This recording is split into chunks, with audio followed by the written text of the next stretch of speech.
What up, warriors? Kate here with another episode of Chatter from the Cook. Hoping all of you are well. Let's begin, shall we?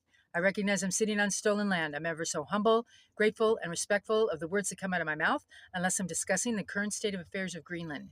I mean, who would fuck with the Danes? Here is a word of advice. 3 countries in Western Europe you don't want to fuck with.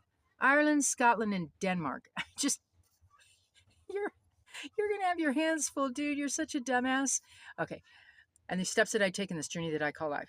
So my grandpa was a Methodist minister in the South, and an avid writer. He has like 13 books under his name. And when he desegregated his church in the late 50s, early 60s, he had death threats against him, and he continued on. So my dad grew up with that type of humanity connection. My dad graduated from high school at 16, college at 19, and as he was getting up in years, I wanted to do some interviews with him because, everybody has stories, whether it's beautiful, ugly, violent, pathetic. It's their experience and their stories, and I want to hear them. So I sat down with my pen and paper, and we sat at a coffee shop on Martin Luther King Day in Julian, and I started asking him questions. He goes, "Oh, I've got a story for you." And I go, "Okay." And he goes, "So it's the mid 40s, and the seminaries are one of the few some seminaries are one of the few places that are desegregated." And my roommate was black. However, conferences were usually not desegregated. So it was conference weekend. His roommate went to his conference. My dad went to his conference, and they came back on Sunday night and they were sharing ideas. And he said his roommate was super pumped up and excited and just motivated about this amazing orator. And he was 16 years old, and he captivated everybody's attention.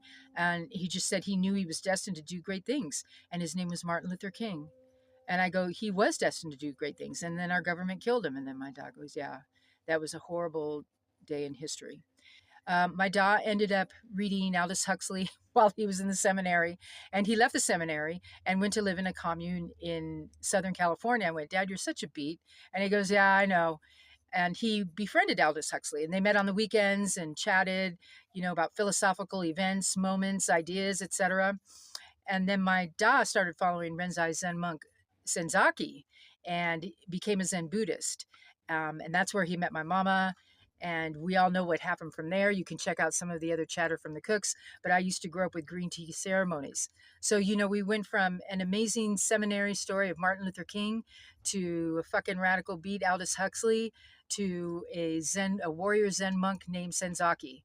I'm hoping everybody has a fucking wonderful weekend. Please be kind to others. Remember, it's still vegan-uary. So don't eat dead animal. Love you guys. You guys fucking rock. Keep the revolution moving and talk to each other. Peace out, warriors.